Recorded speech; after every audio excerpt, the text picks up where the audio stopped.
Hello guys, എല്ലാവർക്കും ടെക്നോവിൻ്റെ പുതിയൊരു വീഡിയോയിലേക്ക് സ്വാഗതം. ഇന്നത്തെ വീഡിയോയിൽ നമ്മൾ JBLൻ്റെ ഗോ എസെൻഷ്യൽ എന്ന് പറയുന്ന ഗോ സീരീസിൽ വരുന്നൊരു ബഡ്ജറ്റ് ഓറിയൻറ്റഡ് ബ്ലൂടൂത്ത് സ്പീക്കറിൻ്റെ ഒരു ഷോർട്ട് റിവ്യൂ ആയിട്ടാണ് എത്തിയിരിക്കുന്നത്. നമുക്ക് സെയിലിൻ്റെ ഒക്കെ ടൈമിൽ അറൗണ്ട് ഒരു 1300 രൂപ മുതൽ 1600 രൂപ വരെ ഈ ഒരു ബ്ലൂടൂത്ത് സ്പീക്കർ നമുക്ക് അവൈലബിൾ ആണ്. നോർമൽ സെല്ലിംഗ് പ്രൈസ് ഒരു 1600 to 1800 ആണ് വരുന്നത്. 2000 രൂപയുടെ അകത്ത് ഒരു നല്ലൊരു ബ്രാൻഡഡ് ക്വാളിറ്റി ഉള്ള ഒരു ബ്ലൂടൂത്ത് സ്പീക്കർ നോക്കുന്ന ഒരാൾക്ക് കൺസിഡർ ചെയ്യാൻ പറ്റിയ ഒരു സ്പീക്കർ തന്നെയാണ് JBLൻ്റെ ഗോ എസെൻഷ്യൽ എന്ന് പറയുന്നത്. അതിൻ്റെ കാര്യം നമ്മുടെ സ്റ്റുഡിയോയിലല്ല ഉള്ളത്. പോരാത്തതിന് എൻ്റെ ക്യാമറയിലും അല്ല റെക്കോർഡ് ചെയ്യുന്നത്. ക്യാമറയിൽ ബാറ്ററിക്ക് ഒരു ഇഷ്യൂ വന്നതുകൊണ്ട് ക്യാമറയിൽ വീഡിയോ റെക്കോർഡിംഗ് പോസിബിൾ അല്ല. ഫോണിലാണ് റെക്കോർഡ് ചെയ്യുന്നത്. പിന്നെ ഈ കാണുന്നതെല്ലാം ഒരു തട്ടിക്കൂട്ടി സെറ്റപ്പിൽ ഇപ്പം ഞാൻ സെറ്റ് ചെയ്ത് വെച്ചേക്കുന്നതാണ്. അപ്പോൾ വീഡിയോ ക്വാളിറ്റി നമ്മുടെ ബാക്കിയുള്ള വീഡിയോസിൻ്റെ അത്രയും കാണില്ല. അത് നിങ്ങളൊന്ന് ക്ഷമിക്കുക. നമുക്കപ്പോൾ ഈ ഒരു സ്പീക്കറിൻ്റെ കൂടുതൽ വിശേഷങ്ങളിലേക്ക് കടക്കാം. ആദ്യം തന്നെ പറയാം, നമുക്ക് 3 കളേഴ്സിലാണ് ഈ ഒരു സ്പീക്കർ വരുന്നത്. ഇത് ആക്ച്വലി ഒരു ബ്ലൂ കളറാണ്. ഇത് തന്നെ ബ്ലാക്കിലും റെഡിലും അവൈലബിൾ ആണ്. ഈ റെഡും ബ്ലാക്കും എല്ലാം ഒരു ചെറിയൊരു പേസ്റ്റൽ ഷെയ്ഡ് പോലെയാണ് വരുന്നത്. ഒരു ലൈറ്റ് ഷെയ്ഡാണ്, നമ്മുടെ പുതിയ ഐഫോൺസിൻ്റെ കളർ പോലെ. മൊത്തത്തിൽ ബിൽഡിലേക്ക് വരുമ്പോൾ ഒരു കംപ്ലീറ്റ് ഒരു പ്ലാസ്റ്റിക് ബിൽഡാണ്. ഫ്രണ്ടിലത്തെ ഗ്രില്ല് മാത്രം നമുക്ക് മെറ്റലാണ് വരുന്നത്. ബാക്കിയുള്ള ഫുൾ പോർഷൻ ഒരു പ്രത്യേക ടെക്സ്ചറുള്ള ഒരു സോഫ്റ്റ് ടച്ച് മെറ്റീരിയൽ ആയിട്ടുള്ള ഒരു പ്ലാസ്റ്റിക് കൊണ്ടാണ് ഉണ്ടാക്കിയിരിക്കുന്നത്. ബാക്ക് സൈഡിലായിട്ട് നമുക്ക് JBLൻ്റെ ഒരു എൻഗ്രേവ്ഡ് ലോഗോ കാണാൻ പറ്റും. ഫ്രണ്ട് ഗ്രില്ലിൽ JBLൻ്റെ ലോഗോ കൊടുത്തിട്ടുണ്ട്. മുകളിലേക്ക് വരുമ്പോൾ നമുക്ക് കൺട്രോൾ ബട്ടൺസ് കാണാൻ പറ്റും. പവർ ബട്ടൺ ഉണ്ട്, ദെൻ ബ്ലൂടൂത്തിൻ്റെ പെയറിംഗ് ബട്ടൺ ഉണ്ട്, volume minus, volume plus, then play pose button കാണാൻ പറ്റും. സൈഡിലേക്ക് വരുമ്പോൾ ഒരു ഗോഡ് ബാഡ്ജിങ് ഉണ്ട്. ആക്ച്വലി ഈ ഫ്ലാപ്പിൻ്റെ അടിയിലായിട്ടാണ് നമ്മുടെ ചാർജിംഗ് പോർട്ട് വരുന്നത്. ആക്ച്വലി ഈ ഒരു സ്പീക്കർ വാട്ടർ പ്രൂഫ് ആണ്, IPX7 റേറ്റഡ് ആണ്. അതുകൊണ്ട് തന്നെയാണ് ഈ ഒരു വെതർ സീൽഡ് പാക്ക് അല്ലെങ്കിൽ വെതർ സീൽഡ് ലിഡ് നമുക്ക് ഇവിടെ വരുന്നത്. ഉള്ളിലായിട്ട് നമുക്കൊരു മൈക്രോ USB ചാർജിംഗ് പോർട്ടാണ് വരുന്നത്. അത് ഈ ഒരു സ്പീക്കറിൻ്റെ ഒരു ഡിസഡ്വാൻറ്റേജ് ആയിട്ട് പറയാൻ കാര്യം, ഇപ്പോഴും ഈ പറയുന്ന മൈക്രോ USB പോർട്ട് തന്നെയാണ് എന്നുള്ളത് ഒരു ബിഗസ്റ്റ് ഡിസഡ്വാൻറ്റേജ് തന്നെയാണ്.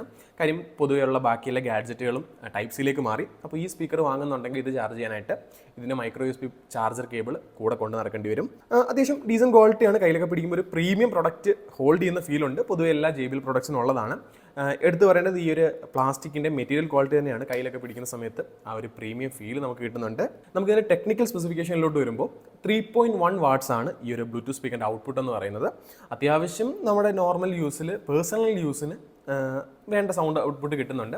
ഡീസൻ്റ് ആയിട്ടൊരു ബേസ് ഉണ്ട്. ഒരു 60 to 80% അല്ലെങ്കിൽ ഒരു 60 to 75% വോളത്തിലൊക്കെ കേൾക്കുന്ന സമയത്ത് അത്യാവശ്യം നല്ല രീതിയിൽ ബേസ് കിട്ടുന്നുണ്ട്. പക്ഷേ ഒരു 75 അല്ലെങ്കിൽ 80% മേളിൽ വോളിയത്തിലേക്ക് കൂട്ടുമ്പോൾ ആ ഒരു ചിലമ്പൽ നമുക്ക് ചെറുതായിട്ട് ഫീൽ ചെയ്യുന്നുണ്ട്. ആ ഒരു ക്വാളിറ്റി ഇല്ലായ്മ ഹയർ വോളിയംസിൽ എവിഡൻ്റ് ആണ്.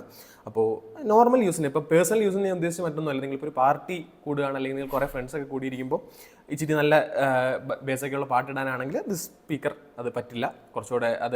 കുറച്ചുകൂടെ സൗണ്ട് ഔട്ട്പുട്ടുള്ള JBL തന്നെ വേണമെങ്കിൽ ഫ്ലിപ്പോ അല്ലെങ്കിൽ വേറെ ഏതെങ്കിലും ഒരു പാർട്ടി സൈസ് സ്പീക്കറിലേക്ക് പോകേണ്ടി വരും. ഇത് നമുക്ക് പേഴ്സണൽ യൂസിൽ നമുക്ക് സിനിമയൊക്കെ കാണാൻ അല്ലെങ്കിൽ ചെറിയ പാട്ടുകളൊക്കെ കേൾക്കാൻ അത്യാവശ്യം നമ്മൾ ഒറ്റയ്ക്കൊക്കെ ഇരിക്കുമ്പോൾ കയ്യിൽ പിടിച്ചു കഴിഞ്ഞാൽ നമുക്ക് വേണ്ട ബേസിൻ ട്രിബിളൊക്കെ ഉള്ളതെന്നുള്ളൂ. അല്ലാതെ നോർമൽ JBLൻ്റെ ഫ്ലിപ്പ് സീരീസിൽ നിന്നൊക്കെ കിട്ടുന്ന ആ ഒരു ബേസിൻ്റെ ക്വാളിറ്റി ഒന്നും ഇതിൽ നിന്ന് എക്സ്പെക്റ്റ് ചെയ്യരുത്. പിന്നെ സൗണ്ട് ലോവർ വോളിയംസിൽ അത്യാവശ്യം കേൾക്കാൻ നല്ല ഈണമുണ്ട്. കാര്യം നമുക്ക് ബുദ്ധിമുട്ടാവുന്ന രീതിയിലൊരു ബേസോ കാര്യങ്ങളൊന്നുമില്ല. അതുപോലെ തന്നെ ലോവർ വോളിയംസിൽ ഈ പറഞ്ഞ 75% താഴോട്ട് വരുമ്പം ആ ഒരു ചീപ്പ് സ്പീക്കറിൻ്റെ ചിലമ്പലോ ബഹളോ ഒന്നും സ്പീക്കറിനില്ല. അപ്പോൾ നോർമൽ മെലഡീസ് ഒക്കെ കേൾക്കാനാണെങ്കിൽ ഹൈലി റെക്കമെൻഡഡ് ആണ്.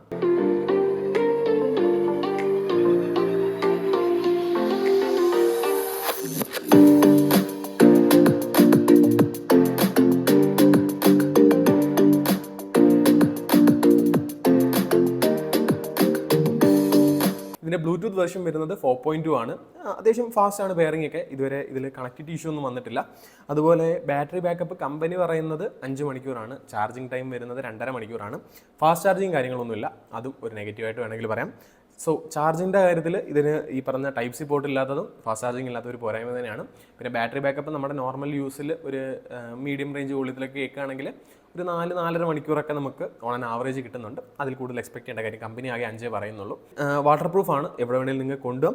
പിന്നെ JBLൻ്റെ ആയതുകൊണ്ട് ഒരു മിനിമം അഷുറൻസ് എന്തായാലും കാണും. അപ്പോൾ ആ ഒരു രീതിയിലുള്ള എക്സ്പീരിയൻസ് നിങ്ങൾക്ക് ഈ ഒരു സ്പീക്കറിൽ നിന്ന് പ്രതീക്ഷിക്കാവുന്നതാണ്. എനിക്ക് പൊതുവെ JBLൻ്റെ ആ ഒരു ടോൺ ഇഷ്ടമുള്ളൊരു വ്യക്തിയാണ്. അപ്പോൾ എനിക്ക് ഇത് വളരെ പ്ലീസിംഗ് ആയിട്ട് തോന്നി. അത്യാവശ്യം എനിക്ക് വേണ്ട ബേസും കാര്യങ്ങളൊക്കെ ഉണ്ട്. ഞാൻ ഓവറായിട്ട് ബേസ് ഇഷ്ടപ്പെടുന്ന ഒരാളാണ്. പക്ഷേ എങ്കിൽ പോലും ഈ പറയുന്ന ഒരു 80% താഴെ വോളിയത്തിൽ എനിക്ക് വേണ്ട രീതിയിലുള്ള ബേസും കാര്യങ്ങളൊക്കെ കിട്ടുന്നുണ്ട്. പാസീവ് ബാസ് റേഡിയേറ്റർ ഇല്ലാത്തതിൻ്റെ പ്രശ്നങ്ങളുണ്ട്. പക്ഷേ ഈ ബഡ്ജറ്റിൽ നമ്മൾ അത്തരത്തിൽ റേഡിയേറ്റർ ഇല്ലാത്തതിന് നമുക്ക് കുറ്റം പറയാനൊന്നും പറ്റില്ല. സോ അത്രയുമാണ് സ്പീക്കറിനെ പറ്റി പറയാനുള്ളത്. ഇതുവരെ വാങ്ങിക്കഴിഞ്ഞിട്ട് പ്രത്യേകിച്ച് ബുദ്ധിമുട്ടൊന്നും ഫേസ് ചെയ്തില്ല. ഇപ്പോൾ ഈ കഴിഞ്ഞ സെയിലിൻ്റെ സമയത്താണ് ഈ ഒരു സ്പീക്കർ വാങ്ങിയത്. കളേഴ്സ് വളരെ ലിമിറ്റഡ് ആണെന്നൊരു ഫീലുണ്ട്. വേറെ ബാക്കിയെല്ലാം ഓക്കെയാണ്. ഇതുവരെ യാതൊരു പ്രശ്നങ്ങളുമില്ല. എന്തെങ്കിലും ഈ സ്പീക്കറിന് എന്തെങ്കിലും അപ്ഡേറ്റ് ഉണ്ടെങ്കിൽ ഞാൻ താഴെ കമൻറ്റ് സെക്ഷനിൽ ഞാൻ അപ്ഡേറ്റ് കൊടുക്കാം. പൊതുവെ ഞാൻ സ്പീക്കറിൻ്റെയൊക്കെ റിവ്യൂ ചെയ്തിട്ട് ഞാൻ പേഴ്സണലി യൂസ് ചെയ്യുന്ന സ്പീക്കർ ആണെങ്കിൽ അല്ലെങ്കിൽ ഞാൻ പേഴ്സണലി യൂസ് ചെയ്യുന്ന പ്രോഡക്റ്റ് ആണെങ്കിൽ അതിൻ്റെ ഒരു ആഫ്റ്റർ 1 ഇയർ അല്ലെങ്കിൽ ആ പ്രോഡക്റ്റിൽ എന്തെങ്കിലും ബുദ്ധിമുട്ട് ഫേസ് ചെയ്ത് കഴിഞ്ഞാൽ ഞാൻ പൊതുവെ താഴെ കമൻറ്റിൽ ഞാൻ പിൻ ചെയ്തിടാറുണ്ട്. അപ്പോൾ ഇത് ആഫ്റ്റർ യൂസിൽ എന്തെങ്കിലുമൊക്കെ പ്രശ്നങ്ങൾ വരികയാണെങ്കിലോ അല്ലെങ്കിൽ ആഫ്റ്റർ 1 ഇയർ എങ്ങനെ ഉണ്ടെന്നുള്ളതൊക്കെ ഞാൻ കമൻറ്റിൽ പോസ്റ്റ് ചെയ്യാം. സോ ഇത്രയേ ഉള്ളൂ, ചെറിയൊരു വീഡിയോ ആണ് ഉദ്ദേശിച്ചത്. സോ വീഡിയോ ഡെഫിനറ്റ്ലി നിങ്ങൾക്ക് ഇഷ്ടപ്പെട്ടു, ഹെൽപ്ഫുൾ ആയെന്ന് വിശ്വസിക്കുന്നു. ചാനൽ ഇതുവരെ സബ്സ്ക്രൈബ് ചെയ്തില്ലെങ്കിൽ ചാനൽ സബ്സ്ക്രൈബ് ചെയ്യുക. അതുപോലെ വീഡിയോ ഇഷ്ടപ്പെട്ടാൽ വീഡിയോ ലൈക്ക് ചെയ്യുക, നിങ്ങളുടെ മാക്സിമം ഫ്രണ്ട്സായിട്ട് വീഡിയോ ഷെയർ ചെയ്യുക. സോ മറ്റു വീഡിയോ നമുക്ക് അടുത്ത ദിവസം കാണാം. അതുവരെ ബൈ.